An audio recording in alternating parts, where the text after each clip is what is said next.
Bonjour et bienvenue à la table de la quotidienne numéro 27 en partenariat avec Sabre et Avis. Et très bonne année à tous. Au menu du jour, sous l'ombrelle des assises du transport aérien, nous allons évoquer les NDC, GDS, low cost, legacies, le Brexit, enfin tous ces acronymes et tous ces anglicismes. Et nos invités nous aideront à y voir clair et à traduire. Je reçois aujourd'hui Evelyne Faure.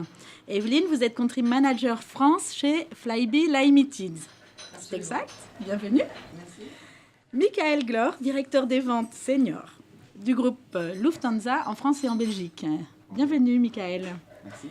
Dimitri Tsigalnitsky, je l'ai bien descendu, directeur France chez Sabre. Enchanté. Enchanté également et bienvenue. Enfin, Jean-Pierre Sauvage, président du Bar France, l'association des représentants des compagnies aériennes. Bienvenue à tous. Merci. Et nous allons tout d'abord commencer par le débat qui agite les agences de voyage. Comment la norme NDC va-t-elle changer leur quotidien ? Dimitri, je pense que vous êtes le premier à intervenir sur ce sujet. Merci, vaste sujet. Alors, peut-être que pour les auditeurs, je pense qu'il y a un groupe d'experts ici à table, mais je voulais démarrer par expliquer un petit peu ce qu'était NDC avant de parler de l'impact dans leur environnement. NDC, ça a été mis en place c'est une norme qui a été mise en place par IATA, qui a été décidée il y a 5-6 ans à peu près par les principales compagnies aériennes pour se mettre d'accord sur une norme, un standard qui permettrait de se différencier de la concurrence sur le service, sur la valeur ajoutée, et pas suivre de course effrénée au tarif le moins cher, notamment avec l'essor des low cost. Donc, parce que à l'époque, il y a 5-6 ans, 7 ans, les compagnies aériennes trouvaient que c'était difficile de vendre, de différencier un siège d'avion par rapport à un autre siège d'avion autrement que par le prix. Donc ils sont mis d'accord sur un standard, une norme technologique basée sur du XML.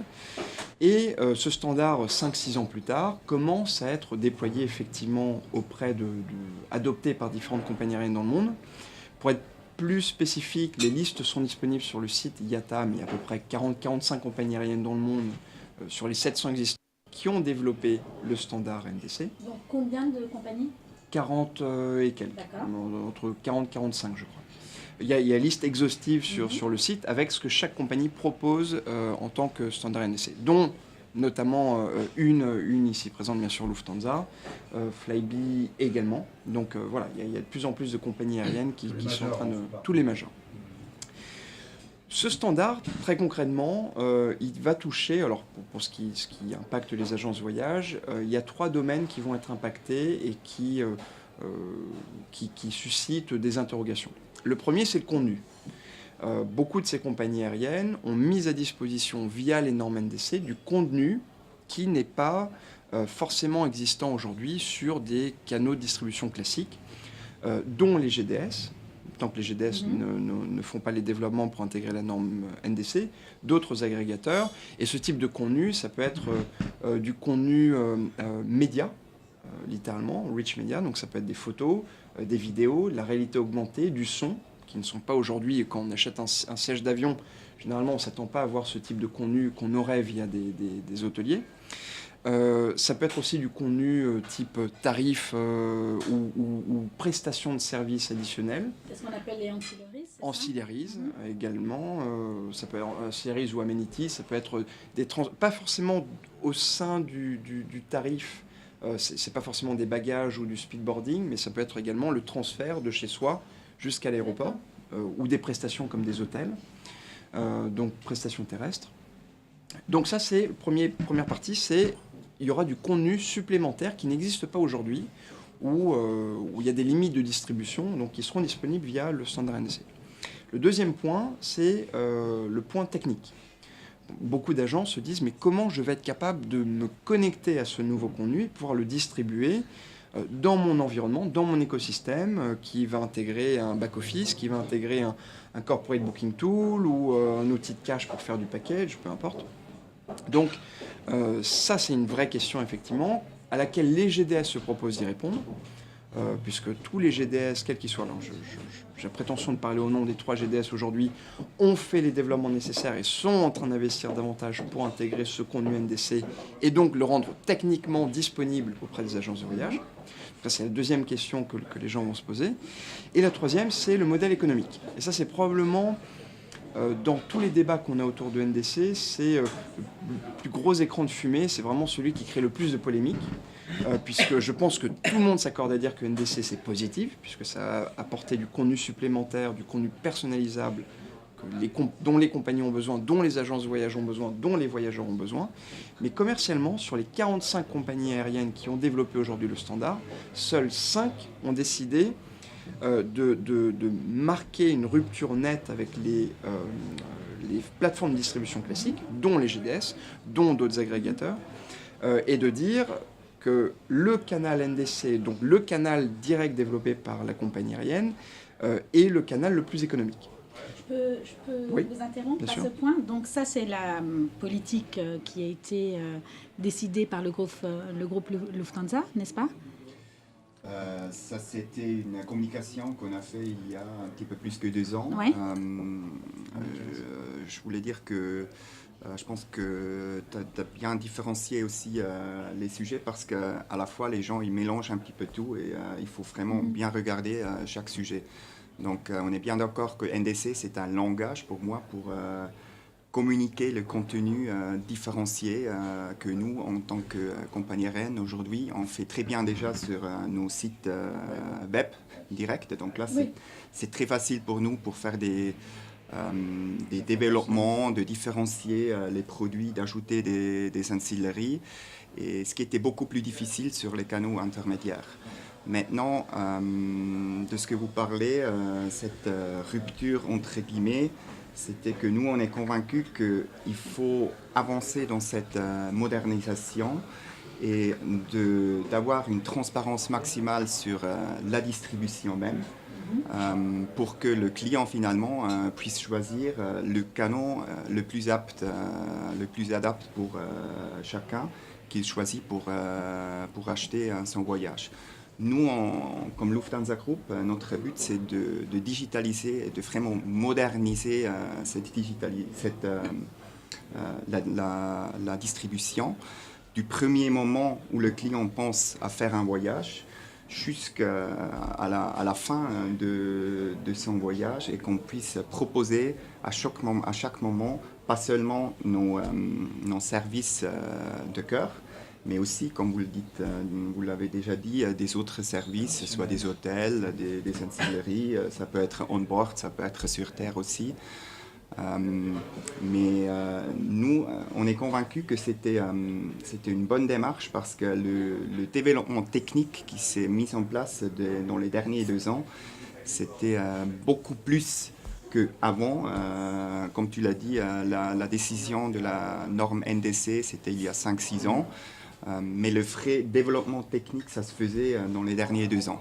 Donc, il y a beaucoup de fournisseurs techniques aujourd'hui qui proposent des services pour mettre en œuvre. C'est pareil, il y a sur le site effectivement IATA, on a aussi les agrégateurs qui ont été certifiés NDC, donc qui sont capables d'intégrer ce nouveau contenu, dont Sabre fait partie évidemment. Après, je reviens juste sur le modèle économique. C'est encore une fois, je pense que tout le monde s'accorde à dire que c'est bénéfique, que ça va permettre à des compagnies de créer une meilleure expérience pour les voyageurs tout au long de leur parcours. Pas simplement les compagnies, mais les agences de voyage elles-mêmes ou les tour opérateurs. Le modèle économique, cependant, sur le dernier point, prête à beaucoup de débats, parce que, comme je disais, sur les 5 compagnies, sur les 45 qui ont décidé de créer une fracture nette, il y avait le groupe Lufthansa qui était le premier, je pense, en 2015, qui est souvent novateur dans ce domaine. La deuxième compagnie, je pense, historiquement, qui a décidé d'imposer des frais GDS, c'était Ukraine Airlines. Bon, c'est peut-être pas les mêmes volumes. de 5 $ je crois par segment. La troisième, dont on parle beaucoup moins, c'était American Airlines l'été dernier, mais eux ils ont pris une approche différente, ils ont dit je vais incentiver les agences de voyage qui vont utiliser mon canal direct de 2 $ par réservation. Donc c'était plutôt la carotte que le bâton. Et ensuite, il y a eu le groupe IAG en novembre. Et la dernière à avoir fait l'annonce, qui a présenté son nouvel API ce lundi, c'est Air France, le groupe Air France KLM, où on pense qu'il y aura peut-être... alors, la différence entre le Air France KLM, la norme NDC, je pense, c'est l'impact pour les agences de voyage par rapport à Lufthansa ou le groupe IAG, qui sont les principaux qui ont mis ça en place, c'est que la part de domestique chez Air France est plus importante, plus élevée. Or, on pense que sur le domestique, c'est là où les compagnies aériennes ont forcément le plus d'autorité, de pouvoir de négociation, je dirais, avec les agences de voyage, puisque pour faire un Toulouse-Paris ou un Paris-Nice, bon, à part Air France, il y a des low cost. Il y a quand même il y a des low cost. Il y a parfois balades. le rail également, mais bon, sur le domestique, c'est quand même plus évident de choisir la compagnie nationale. Sur l'international, comme il y a plus de concurrence, je pense qu'il y a... Alors, comment une plus petite compagnie, c'est pas du tout péjoratif par rapport à Lufthansa, va se distinguer par rapport à sa norme NDC pour rester dans le devant de la vitrine, en tête de gondole pour les agences de voyage? Alors d'abord, moi je suis ravie de ces deux interventions parce que j'espère quand même que nos amis distributeurs pour lesquels on est réunis ce jour vont se rendre compte que la norme MDC, c'est pas forcément le diable, c'est ça, merci. Flybe quand même, petite, oui, mais je tiens quand même à préciser 2-3 chiffres. On a 211 lignes, on dessert 80 aéroports. Voilà. En France, pour l'été qui vient, c'est plus de 400 vols par semaine. 18 aéroports desservis en France. On a 80 appareils. Donc c'est vrai que c'est une petite compagnie par rapport à des grands groupes, mais malgré tout, on a quand même un certain volume. Si je peux me permettre aussi, en compagnie qui transporte des passagers, ça va quand même vous parler, ce chiffre-là, versus ceux qui font du fret. Nous sommes le 5e transporteur à Roissy, à CDG, en nombre de mouvements. D'accord. Donc on n'est pas si petite qu'il n'y paraît. Donc merci pour vos interventions. Je crois qu'en résumé, NDC, c'est pour offrir un meilleur service à nos clients. In fine, et que tout le monde y trouvera son compte le temps que tout ça se mette en place. J'ai envie de dire à Dimitri quand même que Flybe était l'un des premiers transporteurs à avoir obtenu la norme MDC de niveau 3, qui est la plus haute certification d'IATA. On l'a annoncé il y a 1 an, en février 2016. Donc c'est vrai qu'on nous connaît pas assez pour le savoir, malgré les communiqués de presse, mais donc on est plutôt précurseur en la matière. Et on a déjà implémenté de bout en bout, donc compagnie, client, en passant par évidemment les GDS, les SBT et l'intervenant, le TMC, de bout en bout pour un client. Et c'était une des toutes premières en la matière NDC l'année dernière, février 2016. Donc voilà, l'objectif c'est véritablement de donner tout notre contenu. C'est vrai que ça devient de plus en plus difficile d'y voir clair dans les offres. Il faut que le client trouve l'information au niveau des tarifs, mais aussi au niveau du service. Donc je crois que c'est vraiment quelque chose de bénéfique, même si ça fait peur au départ. On commence à, je crois, se rendre compte que NDC, ça va simplifier la vie de tout le monde, y compris de nos agents de voyage, une fois que tout ça va être bien installé. Donc ça veut dire que les GDS vont devenir des super portails? Ça veut dire que les GDS... Alors, déjà, c'est drôle qu'on parle de GDS, parce que les GDS ne se considèrent plus comme des GDS. On se considère comme des fournisseurs de technologie depuis quelques années déjà. La preuve, c'est que la part du modèle économique traditionnel des GDS s'est énormément diversifiée depuis 10 ans. Il y a 10, 20 ans même, la part où on prenait des fees aux compagnies aériennes, on redistribuait aux agences de voyage, est passée de 80% peut-être de la part des revenus de Sabre notamment à peine 50% aujourd'hui. Donc le poids des GDS va, je pense, continuer d'être important, puisque Evelyne parlait de la complexité des offres. Ce n'est pas simplement la complexité des offres au sein d'une compagnie aérienne. Les GDS vont être encore nécessaires pour la distribution et permettre de comparer les offres Toutes les offres. complètes entre Lufthansa, entre Flybe, entre Air France. Voilà. Donc, le modèle économique, encore une fois, il faut qu'on fasse le distinguo entre contenu technique et commercial. Le modèle commercial, c'est quelque chose qui est en train d'être discuté activement entre compagnies aériennes, GDS et agences de voyage, puisque le modèle économique doit changer. Mais techniquement, aujourd'hui, il n'y a que 3 sociétés dans le monde qui sont réellement mondiales pour la distribution de voyages. Beaucoup d'autres sont locales.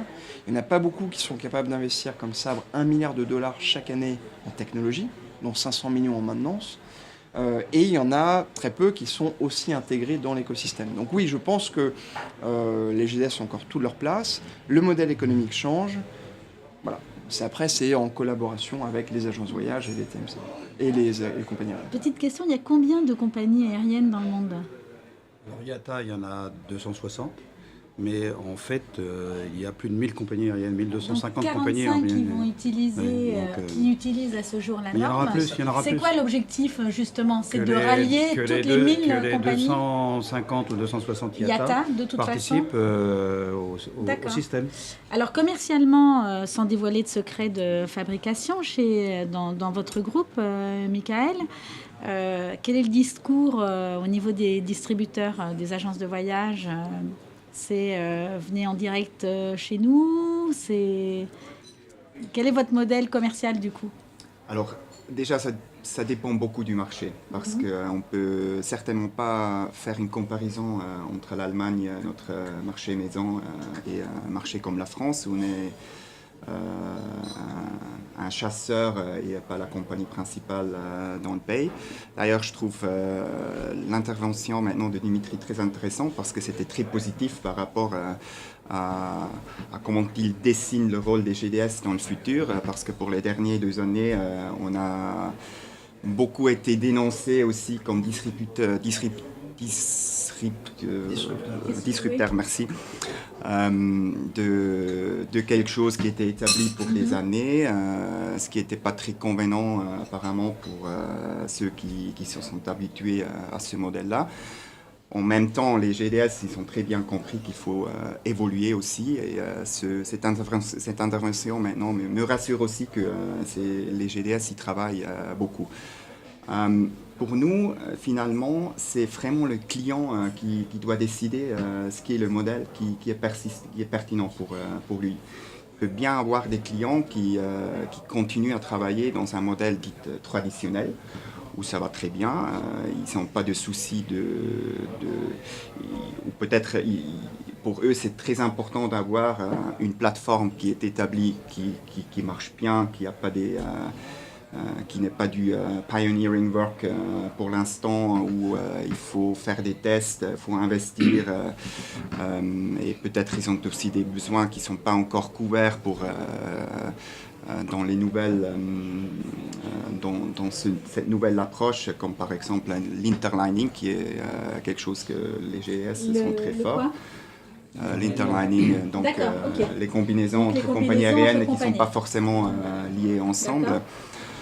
Après, on a des discussions très intéressantes, très fructueuses aussi avec des partenaires, soit des voyages, des agences voyage, soit aussi des sociétés qui souhaitent profiter d'un lien direct avec nous pour être connectés à chaque moment à tous les contenus adaptés à leurs besoins, pour aussi nous influencer sur la demande qui est nécessaire pour eux, qui nous disent par exemple ce qui est sur le menu à la carte, ça ne nous intéresse pas.